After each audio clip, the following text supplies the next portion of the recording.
ನಾನು ಯೂಟ್ಯೂಬ್ ಚಾನಲ್ನ ಸ್ಟಾರ್ಟ್ ಮಾಡಿ ಜಸ್ಟ್ ಇವಾಗ 2 ಮಂತ್ಸ್ ಆಗಿದೆ ಅಷ್ಟೇ. ಈ 2 ಮಂತ್ಸ್ಗೆ 370 ಫಾಲೋವರ್ಸ್ ಆಗಿದ್ದೀರಾ. ನಿಜಕ್ಕೂ ನನಗೆ ಎಷ್ಟು ಖುಷಿ ಆಗ್ತಿದೆ ಅಂತಂದರೆ ಹೇಳ್ಕೊಳಕ್ಕಾಗ್ತಿಲ್ಲ, ಅಷ್ಟು ಖುಷಿ ಆಗ್ತಿದೆ. ಹೀಗೆ ಸಪೋರ್ಟ್ ಮಾಡಿ ಪ್ಲೀಸ್. ನನಗೆ 1000 ಸಬ್ಸ್ಕ್ರೈಬರ್ ರೀಚ್ ಆಗೋ ಥರ ಮಾಡಿ ಅಂತ ಹೇಳ್ತಿದ್ದೀನಿ. ಹಾಗೆ ಇನ್ನು ಯಾರೆಲ್ಲ ನನ್ನ ಚಾನಲ್ನ ಸಬ್ಸ್ಕ್ರೈಬ್ ಮಾಡ್ಕೊಳ್ಳದೆ ವೀಡಿಯೋ ನೋಡ್ತಾ ಇದ್ದೀರಾ, ಪ್ಲೀಸ್ ಸಬ್ಸ್ಕ್ರೈಬ್ ಮಾಡಿಕೊಂಡು ವೀಡಿಯೋನ ನೋಡಿ. ಹಾಗೆ ಪಕ್ಕದಲ್ಲಿರೋ ಬೆಲ್ ಬಟನ್ನ ಪ್ರೆಸ್ ಮಾಡಿ ಅಂತ ಹೇಳ್ತಾ ಇದ್ದೀನಿ.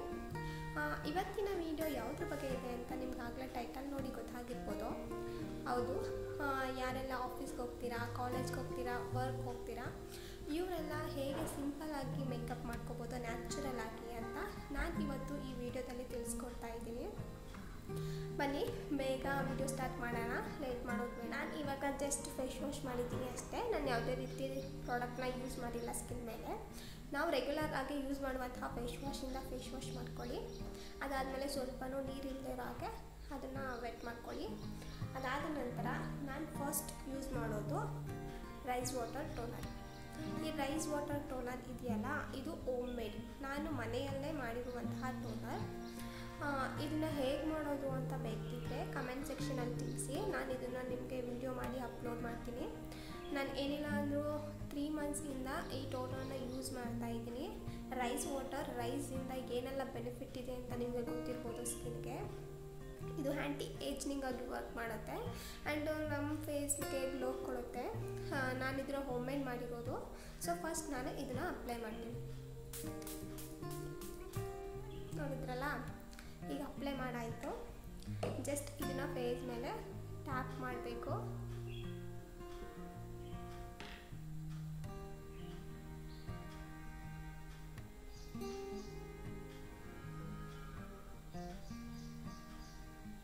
ಹೀಗೆ ಟ್ಯಾಪ್ ಮಾಡಿ ಅದು ಫುಲ್ ಅಬ್ಸಾರ್ಬ್ ಆಗುತ್ತೆ. ಹಾಗೆ ನೀವೇನೇ ಯೂಸ್ ಮಾಡೋದಿದ್ದು ಫೇಸ್ ಜೊತೆ ನೆಕ್ಕು ಸಹ ನೀವು ಯೂಸ್ ಮಾಡಬೇಕಾಗುತ್ತೆ. ಇಲ್ಲಾಂದರೆ ಅದು ಡಿಸ್ಕಲರೇಷನ್ ಆಗಿ ನಿಮ್ಮದು ವಿಯರ್ಡ್ ಥರ ಕಾಣಿಸುತ್ತೆ. ಸೊ ಆದ್ದರಿಂದ ನೆಕ್ಕು ಕೂಡ ನೀವು ಅಪ್ಲೈ ಮಾಡಬೇಕು. ಈಗ ನೋಡ್ಬೋದು ನೀವು ಅಬ್ಸಾರ್ಪ್ಷನ್ ಆಗಿದೆ. ನೀವು ಒಂದು ಪ್ರಾಡಕ್ಟ್ನ ಯೂಸ್ ಮಾಡಿ ಇನ್ನೊಂದು ಪ್ರಾಡಕ್ಟ್ನ ಯೂಸ್ ಮಾಡಬೇಕಂತಂದರೆ ಏನಿಲ್ಲ ಅಂದರೂ 1 ಮಿನಿಟ್ ಗ್ಯಾಪ್ ಕೊಡಿ. ಅದು ಅಬ್ಸಾರ್ಪ್ಷನ್ ಆಗಿ ಆವಾಗ ನಿಮಗೆ ಸ್ಕಿನ್ಗೆ ಬೆನಿಫಿಟ್ ಕೊಡೋದು ಅದು. ಇಲ್ಲ ನೀವು ಬ್ಯಾಕ್ ಟು ಬ್ಯಾಕ್ ಒಂದೊಂದು ಪ್ರಾಡಕ್ಟ್ನ ಯೂಸ್ ಮಾಡ್ತೀರಾ ಅಂತಂದರೆ ನೋ ಯೂಸ್. ಸುಮ್ಮನೆ ನೀವು ಅಪ್ಲೈ ಮಾಡ್ತಾ ರೀತಿ ಆಗುತ್ತೆ ಅಷ್ಟೇ. ಅದರಿಂದ ನಿಮ್ಗೆ ಯಾವುದೇ ರೀತಿ ಯೂಸ್ ಆಗಲ್ಲ. ಸೊ ಈಗ ಇದು ಅಬ್ಸಾರ್ಬ್ ಆಗಿದೆ ಫುಲ್ ಕಂಪ್ಲೀಟಾಗಿ. ಅದಾದಮೇಲೆ ನಾನು ಅಲೋವೆರಾ ಜೆಲ್ ಯೂಸ್ ಮಾಡ್ತೀನಿ. ಅಲೋವೆರಾ ಜೆಲ್ ಬಗ್ಗೆ ನಾನು ಲಾಸ್ಟ್ ವೀಡಿಯೋದಲ್ಲಿ ತಿಳಿಸ್ಕೊಟ್ಟಿದ್ದೀನಿ. ಇದು ಸ್ಕಿನ್ಗೆ ಏನೆಲ್ಲ ಬೆನಿಫಿಟ್ ಇದೆ ಅಂತ ಅಪ್ಲೈ ಮಾಡೋದ್ರಿಂದ. ಸೊ ನಾನು ಇದನ್ನು ಮಾಯಿಶ್ಚರೈಸ್ ಆಗಿ ನನ್ನ ಸ್ಕಿನ್ಗೆ ನ್ಯಾಚುರಲ್ ಆಗಿ ಈ ಅಲೋವೆರಾ ಜೆಲ್ನ ಯೂಸ್ ಮಾಡ್ತೀನಿ. ನೀವು ನ್ಯಾಚುರಲ್ ಅಲೋವೆರಾನಾದರೂ ಯೂಸ್ ಮಾಡ್ಬೋದು, ಅಲ್ಲಾಂದರೆ ನೀವು ಶಾಪ್ನಲ್ಲಿ ತೊಗೊಂಡಿರೋ ಅಲೋವೆರಾನಾದರೂ ಯೂಸ್ ಮಾಡ್ಬೋದು. ನಾನು ಮಾಮಾ ಅರ್ತ್ ಅವ್ರದ್ದು aloe vera gel, aloe vera and vitamin E, ಇದು ಕೂಡ ನ್ಯಾಚುರಲ್ಲೇ. ನಿಮಗೆ ನ್ಯಾಚುರಲ್ ಹೇಗೆ ಅಂತ ಗೊತ್ತಾಗುತ್ತೆ ಅಂದರೆ ಅದರಲ್ಲಿ ಯಾವುದೋ ಪ್ರಿಸರ್ವೇಟಿವ್ ಆಗಲಿ ಕಲರ್ ಆಗಲಿ ಆ್ಯಡ್ ಆಗಿಲ್ಲ. ಸೊ ಇದು 99% ನ್ಯಾಚುರಲ್. ನಾನು ಇದನ್ನು ಮಾಯಿಶ್ಚರೈಸ್ ಆಗಿ ಯೂಸ್ ಮಾಡ್ತಾ ಇದ್ದೀನಿ. ಜಸ್ಟ್ ಒಂದು ಸ್ವಲ್ಪ ತೊಗೊಳ್ಬೇಕಷ್ಟೇ. ನೋಡಿ, ಈ ಸೈಜ್ ತೊಗೊಂಡಿದ್ದೀನಿ. ಇದನ್ನು ನಾನು ನನ್ನ ಸ್ಕಿನ್ ಮೇಲೆ ಅಪ್ಲೈ ಮಾಡ್ತೀನಿ.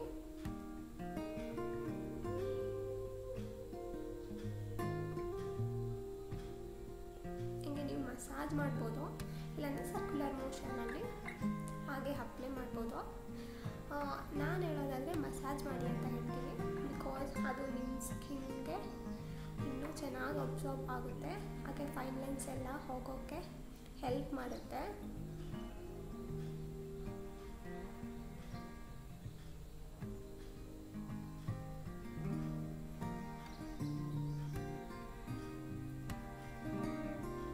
ನೋಡಿ ಎಷ್ಟು ನ್ಯಾಚುರಲ್ ಗ್ಲೋ ಕೊಡ್ತಿದೆ ಅಂತ. ನಾನು ಹಾಕಿರೋದು ಜಸ್ಟ್ ಒಂದು ಪೀ ಸೈಜ್ ಅಷ್ಟೇ. ನಿಮಗೆ ನ್ಯಾಚುರಲ್ ಗ್ಲೋ ಕೊಡ್ತಾ ಇದೆ ಇದು. ನೀವೇ ನೋಡ್ಬೋದು ನನ್ನ ಸ್ಕಿನ್ ಮೇಲೆ. ರೈಸ್ ವಾಟರ್ ಕೂಡ ಗ್ಲೋ ಕೊಡುತ್ತೆ. ಸೊ ಇದು ಎಕ್ಸ್ಟ್ರಾ ಗ್ಲೋ ಕೊಡುತ್ತೆ ಅಂತ ಹೇಳ್ಬೋದು. ನಿಮಗೆ ಗ್ಲೌಸಿ ಮೇಕಪ್, ಸಿಂಪಲ್ ಮೇಕಪ್ ಆಗುತ್ತೆ. ಸೊ ಇದನ್ನು ಯೂಸ್ ಮಾಡೋದ್ರಿಂದ ನೀವು ಯಾವುದೇ ಮೇಕಪ್ ಮಾಡಿದ್ರು ಆಲೋವೆರಾ ಜೆಲ್ನ ಬೇಸ್ ಆಗಿ ಯೂಸ್ ಮಾಡಿ. ನಿಜಕ್ಕೂ ಅದು ಮೇಕಪ್ ಕ್ಲೀನಾಗಿ ಕೂರುತ್ತೆ ಆ್ಯಂಡ್ ಫೇಸು ಮಾಯ್ಶ್ಚರೈಸ್ ಆಗಿರುತ್ತೆ, ಯಾವುದೇ ರೀತಿ ವಿಯರ್ಡಾಗಿ ಕಾಣಿಸಲ್ಲ ಮೇಕಪ್ಪು. ನಿಮ್ಮ ಸ್ಕಿನ್ ಆಲ್ ಔಟ್ ಡೇ ಅದು ಫುಲ್ ಮಾಯ್ಶ್ಚರೈಸ್ ಆಗಿ ಇಡುತ್ತೆ ಅಂತ ಹೇಳ್ತೀನಿ. ನೀವು ಬ್ರೈಡಲ್ ಮೇಕಪ್ ಆದರೂ ಅಷ್ಟೇ, ಏನೇ ಆದರೂ ಅಷ್ಟೇ, ಮಾಯ್ಶ್ಚರೈಸರ್ನ ಅಪ್ಲೈ ಮಾಡಿ ಅದಾದ ನಂತರ ನೀವು ಫೌಂಡೇಶನ್, ಕನ್ಸೀಲರ್ ಹೀಗೆಲ್ಲ ಯೂಸ್ ಮಾಡಿ ಅಂತ ಹೇಳ್ತಿದ್ದೀನಿ. ಸೊ ನನ್ನ second step aloe vera gel moisturiser ಆಯಿತು. ನಾನು ಆಲೋವೆರಾ ಜೆಲ್ ಯೂಸ್ ಮಾಡಿಲ್ಲ ಅಂತ ಅಂದರೆ pilgrim auto hyaluronic acid moisturiser ಇದೆ, ಸೊ ನಾನು ಅದನ್ನು ಯೂಸ್ ಮಾಡ್ತೀನಿ. ನಾನು ಜಾಸ್ತಿ ಆಲೋವೆರಾ ಜೆಲ್ನ ಯೂಸ್ ಮಾಡೋದು. ಇದಾದಮೇಲೆ ನಾನು ಡಾಕ್ಟರ್ ಶೀತ್ ಅವ್ರದ್ದು ceramide and vitamin C ಸನ್ಸ್ಕ್ರೀನ್ನ use ಮಾಡ್ತಾಯಿದ್ದೀನಿ. ಸನ್ಸ್ಕ್ರೀನ್ ಬಗ್ಗೆ ಕೂಡ ನಾನು ನಿಮಗೆ ಡೀಟೇಲಾಗಿ ವಿಡಿಯೋ ಮಾಡಿ ನನ್ನ ಚಾನಲ್ನಲ್ಲಿ ಅಪ್ಲೋಡ್ ಮಾಡಿದ್ದೀನಿ, ಬೇಕಾದರೆ ಹೋಗಿ ಚೆಕ್ ಮಾಡಿ. ಸನ್ಸ್ಕ್ರೀನ್ ನಮ್ಮ ಸ್ಕಿನ್ಗೆ ಎಷ್ಟು ಮಸ್ಟ್ ಆ್ಯಂಡ್ ಶುಡ್ ಬೇಕಾಗಿರೋ ಒಂದು ಪ್ರಾಡಕ್ಟ್ ಅಂತ ಅಂದರೆ ಸನ್ ಡ್ಯಾಮೇಜಿಂದ, ಯು ವಿ ರೇಸಿಂದ ನಮ್ಮನ್ನ ಪ್ರೊಟೆಕ್ಷನ್ ಮಾಡುತ್ತೆ ಸನ್ಸ್ಕ್ರೀನ್. ವಿಡಿಯೋ ಬೇಕಾದರೆ ಹೋಗಿ ನೋಡಿ, ಕಂಪ್ಲೀಟ್ ಡೀಟೇಲ್ಸ್ ನಿಮಗೆ ಗೊತ್ತಾಗುತ್ತೆ ಸನ್ಸ್ಕ್ರೀನ್ ಬಗ್ಗೆ. ಸೊ ನಾನು ಯೂಸ್ ಮಾಡ್ತಿರೋದು ಡಾಕ್ಟರ್ ಶೀತ್ ಅವ್ರದ್ದು ceramide and vitamin C sunscreen. So ಇದನ್ನು ನಾನು ಅಲೋವೆರಾ ಜೆಲ್ ಆದ ತಕ್ಷಣ ಅಪ್ಲೈ ಮಾಡ್ತೀನಿ. ನೋಡಿ, ಇದನ್ನು ಒಂದು ಸ್ವಲ್ಪ ಲಾರ್ಜ್ ಅಮೌಂಟಲ್ಲಿ ಅಪ್ಲೈ ಮಾಡ್ತೀನಿ.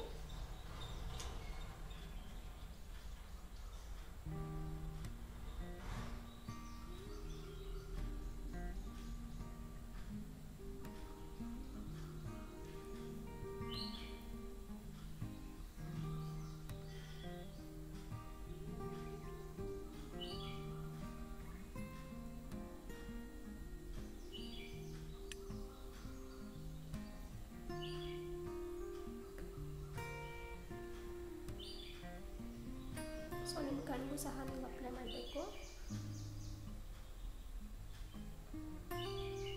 ನಾನು ಹೇಳಿದ್ನಲ್ಲ, ನೆಕ್ ಏರಿಯಾಗೂ ಕೂಡ ನೀವು ಅಪ್ಲೈ ಮಾಡಬೇಕು.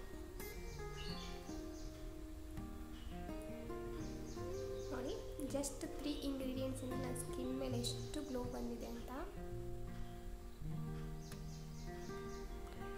ಇದಿಷ್ಟೇ ನಾನು ಯೂಸ್ ಮಾಡೋದು ಎವ್ರಿಡೇ. ನನಗೆ ಗ್ಲಾಸಿ ಆಗಿದ್ರೇ ಇಷ್ಟ ನನ್ನ ಫೇಸ್ನಲ್ಲಿ. ಸ್ವಲ್ಪ ಜನಕ್ಕೆ ಗ್ಲಾಸಿ ಇಷ್ಟ ಆಗಲ್ಲ, ಗ್ಲೋ ಇಷ್ಟ ಆಗಲ್ಲ, ಅವ್ರಿಗೆ ಮ್ಯಾಟೆ ಫಿನಿಶ್ ಇರಬೇಕು ಅಂತಂದರೆ ಇದಾದ ತಕ್ಷಣ ನೀವು ಪೌಡರ್ನ ಯೂಸ್ ಮಾಡ್ಬೋದು. ನಾನು ಯೂಸ್ ಮಾಡ್ತಿರೋದು ಬ್ಲೂ ಹೆವೆನ್ ಅವ್ರದ್ದು ಫ್ಲಾಲೆಸ್ ಫಿನಿಶಿಂಗ್ ಪೌಡರ್. ಇದು ಕೂಡ SPF 30 ಪೌಡರ್. SPF 30 ಇದೆ ಈ ಪೌಡರ್ನಲ್ಲಿ.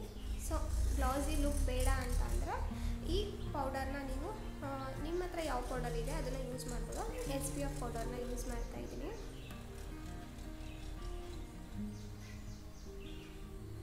ನಾನು ಒಂದು ಸೈಡ್ ಅಪ್ಲೈ ಮಾಡ್ತೀನಿ ನೋಡಿ.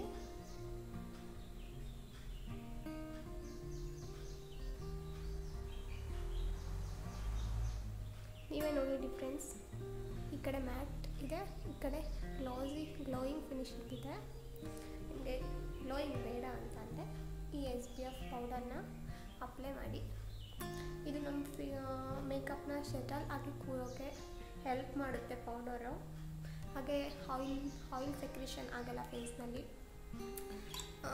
ಈ ಥರ ಎಲ್ಲ ಪೌಡರ್ನ ಯೂಸ್ ಮಾಡೋದ್ರಿಂದ. ಸೊ ನಾನು ಲಾಸ್ಟ್ ಒನ್ ಆಗಿ ಈ ಪೌಡರ್ನ ಯೂಸ್ ಮಾಡಿದ್ದೀನಿ.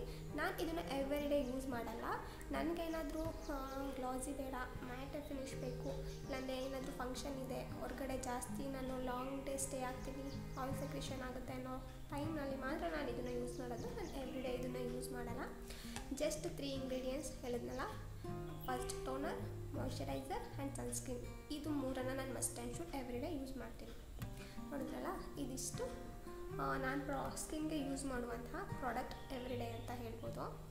ಇದಾದಮೇಲೆ ನೀವು ನಾನು ಐಬ್ರೋ ಫಿಲ್ಗೋಸ್ಕರ ನಾನು ಜೆಲ್ ಲೈನರ್ ಇದೆ, ಸೊ ಅದನ್ನು ಯೂಸ್ ಮಾಡ್ತೀನಿ. ಇದನ್ನು ಸಹ ನಾನು ಎವ್ರಿಡೇ ಯೂಸ್ ಮಾಡಲ್ಲ. ಜಸ್ಟ್ ಏನಾದರೂ ಫಂಕ್ಷನ್ ಇತ್ತು ಅಂತಂದರೆ ಮಾತ್ರ ನಾನು ಯೂಸ್ ಮಾಡೋದು. ನನ್ನ ಐಬ್ರೋಸೇ ಫುಲ್ಲು ತಿಕ್ಕಾಗಿ ದಪ್ಪಕ್ಕಿದೆ.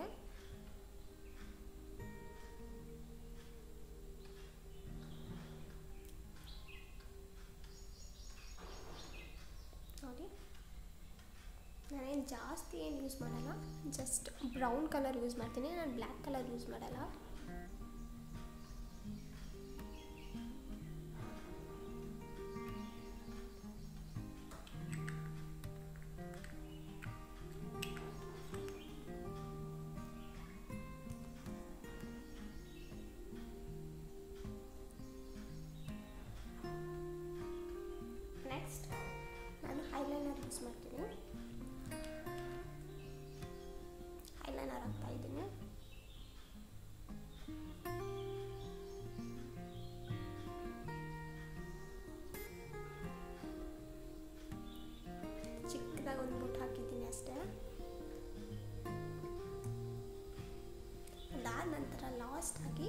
ನಾನು ಇದನ್ನು ಲಿಪ್ ಬಾಮ್ ಯೂಸ್ ಮಾಡ್ತೀನಿ. ಇದು ಹೋಮ್ ಮೇಡ್ ಅಂತ ಹೇಳ್ಬೋದು. ನಾನು ಮನೆಯಲ್ಲೇ ಮಾಡ್ಕೊಂಡಿರುವಂಥದ್ದು. ಇದು ಬೀಟ್ರೂಟ್ ಪ್ಲಸ್ ಹನಿ, ಬೀಟ್ರೂಟ್ ಪೌಡರ್ನ ಮತ್ತು ಹನಿನ ಮಿಕ್ಸ್ ಮಾಡಿ ನಾನು ನನ್ನ ಲಿಪ್ಗೆ ಮಾಡ್ಕೊಂಡಿರುವಂಥದ್ದು. ಬೀಟ್ರೂಟ್ ನಮಗೆ ನ್ಯಾಚುರಲಾಗಿ ಪಿಂಕ್ ಲಿಪ್ಸ್ನ ಕೊಡುತ್ತೆ. ಹನಿ ನಮ್ಮ ಲಿಪ್ಸ್ನ ಮಾಯ್ಶ್ಚರೈಸ್ ಆಗಿ ಇರೋಕ್ಕೆ ಟ್ರೈ ಮಾಡುತ್ತೆ. ಸೊ ನಾನು ಇದನ್ನು ಮಾಡ್ಕೊಂಡಿದ್ದೀನಿ. ಸ್ವಲ್ಪ ತಗೊಂಡು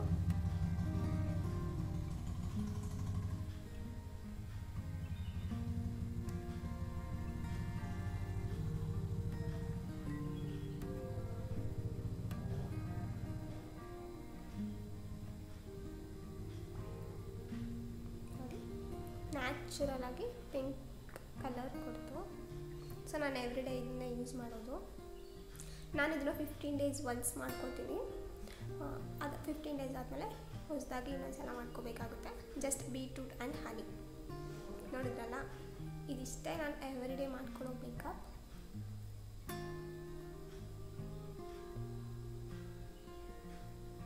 ಇದಿಷ್ಟೇ ಸಿಂಪಲಾಗಿ ನೀವು ನ್ಯಾಚುರಲ್ ಆಗಿ ಜಸ್ಟ್ 5 ಐಟಮ್ಸ್ನ ಬಳಸಿ ನಿಮ್ಮ ಸ್ಕಿನ್ ಮೇಕಪ್ ನೀವು ಮಾಡ್ಕೋಬೋದು. ಇದು ಕಾಲೇಜ್ಗೆ ಹೋಗೋರಿಗೆ, ಆಫೀಸ್ಗೆ ಹೋಗೋರಿಗೆ, ವರ್ಕ್ ಆಗೋರಿಗೆ ನಿಜಕ್ಕೂ ಇದು ಇಷ್ಟೇ ಸಾಕು. ಏನಾದರೂ ಫಂಕ್ಷನ್ಗೆ ಹೋಗ್ತೀರಾ ಅಂದರೆ ಎಕ್ಸ್ಟ್ರಾ ಫೌಂಡೇಶನ್ ಹಾಕ್ತೀರಾ, ಕನ್ಸೀಲರ್ ಹಾಕ್ತೀರಾ. ಬಟ್ ಆಫೀಸ್, ಕಾಲೇಜ್ ಅಂತಲೇ ನಾವು ಸಿಂಪಲ್ ಮೇಕಪ್ ಇಷ್ಟೇ ಸಾಕು ಅಂತ ನಾನು ಅಂದ್ಕೊತೀನಿ. ನಾನು ಯೂಸ್ ಮಾಡೋದು ಆಲ್ಮೋಸ್ಟ್ ನ್ಯಾಚುರಲ್ ಇಂಗ್ರೀಡಿಯೆಂಟ್ಸೇ. ನಮ್ಮ ಮನೆ ಹತ್ರ, ನಮ್ಮ ಮನೆ ಸುತ್ತಮುತ್ತ ಸಿಗುವಂಥ ಇಂಗ್ರೀಡಿಯೆಂಟ್ಸ್ ಯೂಸ್ ಮಾಡೇ ನಾನು ಮಾಡ್ಕೊಂಡಿರೋದು. ಸೊ ನೀವು ಕೂಡ ಹಾಗೆ ನ್ಯಾಚುರಲ್ ಆ್ಯಂಡ್ ಆರ್ಗ್ಯಾನಿಕ್ ಇಂಗ್ರೀಡಿಯೆಂಟ್ನ ಯೂಸ್ ಮಾಡಿ ಫೇಸ್ ಮೇಲೆ. ಏನಕ್ಕಂತಂದರೆ ಅದು ತುಂಬ ಸೈಡ್ ಎಫೆಕ್ಟ್ ಇರಲ್ಲ, ಹಾಗೆ ಸ್ಕಿನ್ನ ಡ್ಯಾಮೇಜ್ ಮಾಡಲ್ಲ, ತುಂಬ ಎಫೆಕ್ಟಿವ್ ಆಗಿರುತ್ತೆ ನ್ಯಾಚುರಲ್ ಅಂತ ನಾನು ಹೇಳ್ತಿರೋದು. ಇದು ನನ್ನ ಸಜೆಷನ್ ಅಂತ ಅಂದ್ಕೊಳ್ಳಿ, ನ್ಯಾಚುರಲ್ ಇಂಗ್ರೀಡಿಯೆಂಟ್ನ ಯೂಸ್ ಮಾಡೋದು. ಈಗ ನಾವು ಹೊರಗಡೆ ಯಾವುದೇ ಪ್ರಾಡಕ್ಟ್ ಬೈ ಮಾಡ್ತೀನ ಅಂತ ಅಂದರೂ ಜಸ್ಟ್ 5 to 10% ಆದರೂ ಕೆಮಿಕಲ್ಸ್ನ ಅವರು ಮಿಕ್ಸ್ ಮಾಡೇ ಇರ್ತಾರೆ. ಯಾವುದು ಕೂಡ 100% ನ್ಯಾಚುರಲ್ ಆಗಿರಲ್ಲ. ಸೊ ನಾನು ಆದ್ದರಿಂದ ನಿಮ್ಗೆ ಹೇಳ್ತಾ ಇರೋದು ನ್ಯಾಚುರಲ್ ಆಗಿರುವಂತಹ ಪ್ರಾಡಕ್ಟ್ನ ಯೂಸ್ ಮಾಡಿ ಅಂತ. ಇವತ್ತಿನ ವಿಡಿಯೋ ಇದ್ರ ಬಗ್ಗೆ ಆಗಿತ್ತು. ಇನ್ನು ಯಾರೆಲ್ಲ ನನ್ನ ಚಾನಲ್ನ ಸಬ್ಸ್ಕ್ರೈಬ್ ಮಾಡ್ಕೊಳ್ಳದೆ ಈ ವಿಡಿಯೋ ನೋಡ್ತಾ ಇದ್ದೀರಾ, ಪ್ಲೀಸ್ ನನ್ನ ಚಾನಲ್ನ ಸಬ್ಸ್ಕ್ರೈಬ್ ಮಾಡ್ಕೊಳ್ಳಿ. ನಾನು ಹೇಳಿದ್ನಲ್ಲ 370 ಫಾಲೋವರ್ಸ್ ಆಗಿದ್ದಾರೆ ಅಂತ. ನನಗೆ ನಿಜಕ್ಕೂ ಅದು ತುಂಬ ಖುಷಿ ಕೊಡೋ ವಿಷಯ. ಸ್ವಲ್ಪ ಜನ ಅನ್ಕೋಬೋದು ಜಸ್ಟ್ 370 ಫಾಲೋವರ್ಸ್ಗೆ ಇಷ್ಟೊಂದು ಖುಷಿ ಪಡ್ತಿದ್ದಾರೆ ಅಂತ. ಯೂಟ್ಯೂಬ್ ಸ್ಟಾರ್ಟ್ ಮಾಡಿದಾಗ ಅವ್ರಿಗೊಂದು ಡ್ರೀಮ್ ಇರುತ್ತೆ, ಅವರು ಕೂಡ 1000 ಸಬ್ಸ್ಕ್ರೈಬರ್ ರೀಚ್ ಆಗಬೇಕು, ನಾವು ಕೂಡ ಮಾನಿಟೈಸೇಷನ್ ಮಾಡ್ಕೋಬೇಕು ಅನ್ನೋದೆಲ್ಲ. ಸೊ ನನಗೂ ಕೂಡ ಹಾಗೆ. ಆದರೆ ನನಗೆ ತುಂಬ ಒಂದೊಂದು ಸಬ್ಸ್ಕ್ರೈಬರ್ ಕೂಡ ನನಗೆ ತುಂಬ ಇಂಪಾರ್ಟೆಂಟ್ ಅಂತ ಹೇಳ್ತೀನಿ. ಹಾಗೆ ಅದು ನನಗೆ ತುಂಬ ಖುಷಿ ಕೊಡೋ ವಿಷಯ ಅಂತಲೂ ಕೂಡ ಹೇಳ್ತೀನಿ. So please support me and help to reach 1000 subscriber ಅಂತ ಹೇಳ್ತಾ ಈ ವಿಡಿಯೋನ ಮುಗಿಸ್ತಾ ಇದ್ದೀನಿ. Thank you everyone.